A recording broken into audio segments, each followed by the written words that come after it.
പണ്ട് കാലത്തെ ഓസീസ് പടയെ ഓർമ്മയുണ്ടോ? ഒരിക്കലും വിസ്മരിച്ചു കളയാൻ പറ്റില്ല അന്നത്തെ ഓസ്ട്രേലിയൻ ടീമിനെ. എത്ര പേരുകേട്ട ടീമായാൽ പോലും മുന്നിൽ മുട്ടിടിച്ചു നിന്ന ഒരു കാലമുണ്ടായിരുന്നു.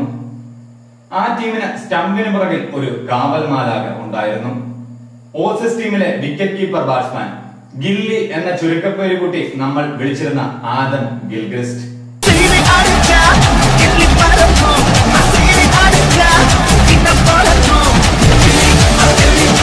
ടെസ്റ്റിലും ഏകദിനത്തിലും ഒന്നാം റാങ്ക് എത്തിയ ഏക വിക്കറ്റ് കീപ്പർ ബാറ്റ്സ്മാൻ ആയിരുന്നു ആദം. എല്ലാ ലോകോത്തര ബോളർമാരുടെയും പേടി സ്വപ്നമായിരുന്നു ആഡം ഗിൽക്രിസ്റ്റ്.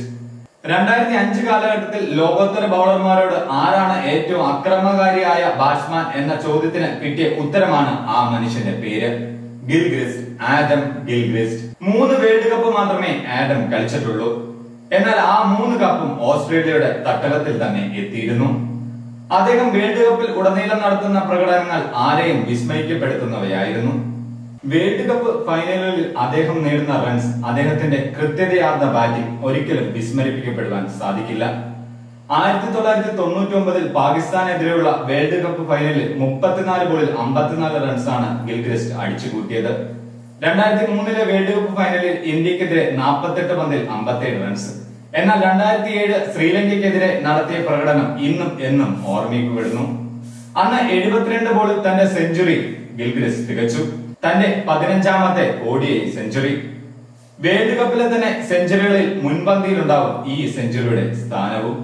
മോശം ഫോമുമായാണ് ഗിൽക്രിസ്റ്റ് ഫൈനലിനെത്തിയത്. അതിനു മുമ്പ് നടന്ന 2 കളിയിലും 1 റൺസ് മാത്രമായിരുന്നു അദ്ദേഹത്തിന് നേടാനായത്. എന്നാൽ ശരിക്കും അക്രമകാരിയായ ഗില്ലിയാണ് അന്ന് ഫൈനലിൽ കണ്ടത്. 104 പന്തിൽ 149 റൺസാണ് അന്ന് ശ്രീലങ്കയ്ക്കെതിരെ വേൾഡ് കപ്പ് ഫൈനലിൽ ആഡം ഗിൽക്രിസ്റ്റ് അടിച്ചുകൂട്ടിയത്. 13 ഫോറും 8 പടികൂറ്റൻ സിക്സറുകളും ആ ഇന്നിംഗ്സിൽ ഉൾപ്പെടുന്നു. ഓസീസ് വെച്ച വിജയലക്ഷ്യം 251 റൺസ്.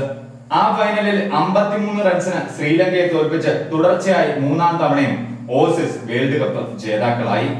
ഇന്റർനാഷണൽ ക്രിക്കറ്റിൽ ഏറ്റവും കൂടുതൽ ബാറ്റ്സ്മാൻമാരെ പുറത്താക്കിയ വിക്കറ്റ് കീപ്പർമാരിൽ 2ാം സ്ഥാനത്തായിരുന്നു ആഡം ഗിൽക്രിസ്റ്റ്. ശരവേഗത്തിലെത്തുന്ന സ്റ്റംപിങ്ങുകളും കുതിച്ചു ചാടി പറന്നെടുക്കുന്ന ക്യാച്ചുകളും കൊണ്ട് ആഡം നമ്മളെ എല്ലാവരെയും വിസ്മയിപ്പിച്ചു. വിക്കറ്റ് കീപ്പർ ബാറ്റ്സ്മാൻ എന്ന രീതിയിൽ ഏറ്റവും മികവ് പുലർത്തിയ അതുല്യ പ്രതിഭ തന്നെയാണ് അദ്ദേഹം എന്ന് സംശയം കൂടാതെ പറയാനാവും. ഏത് സമയത്ത് അക്രമകാരി ആകും എന്ന് പറയാൻ പറ്റാത്ത ഒരു ഡിസ്ട്രക്റ്റീവ് ബാറ്റ്സ്മാൻ ആയിരുന്നു Adam Gilchrist.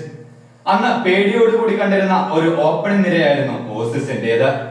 Adam ഗിൽക്രിസ്റ്റും Mathew ഹെയ്ഡനും. Cricket ലോകം കണ്ട ഏറ്റവും മികച്ച ഓപ്പണിംഗ് കൂട്ടുകെട്ട് അത് തന്നെയായിരുന്നു എന്നുള്ളതാണ് ഏറ്റവും വലിയ വാസ്തവം. ലോകം കണ്ട ഏറ്റവും മികച്ച ക്യാപ്റ്റന്മാരായ സ്റ്റീവ് ബോയ്ക്കും റിക്കി പോണ്ടിങ്ങിനും ഇന്ത്യയിൽ ഒരു ടെസ്റ്റ് പരമ്പര അന്നേ വരെ ജയിക്കാൻ കഴിഞ്ഞിരുന്നുമില്ല. എന്നാൽ 2004 ഗിൽക്രിസ്റ്റിന്റെ തോളിലേറി ആ വിജയം ഓസീസ് നേടിയെടുത്തു. മുന്നിൽ നിന്ന് ദയിച്ചത് ഗില്ലി തന്നെയായിരുന്നു, ആഡം ഗിൽക്രിസ്റ്റ്.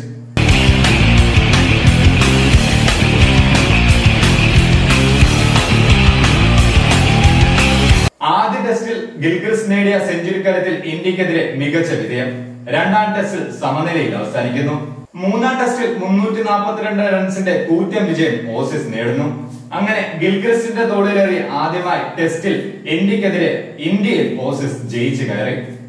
IPLിലും സാന്നിധ്യമായിരുന്നു ഗിൽക്രിസ്റ്റ്.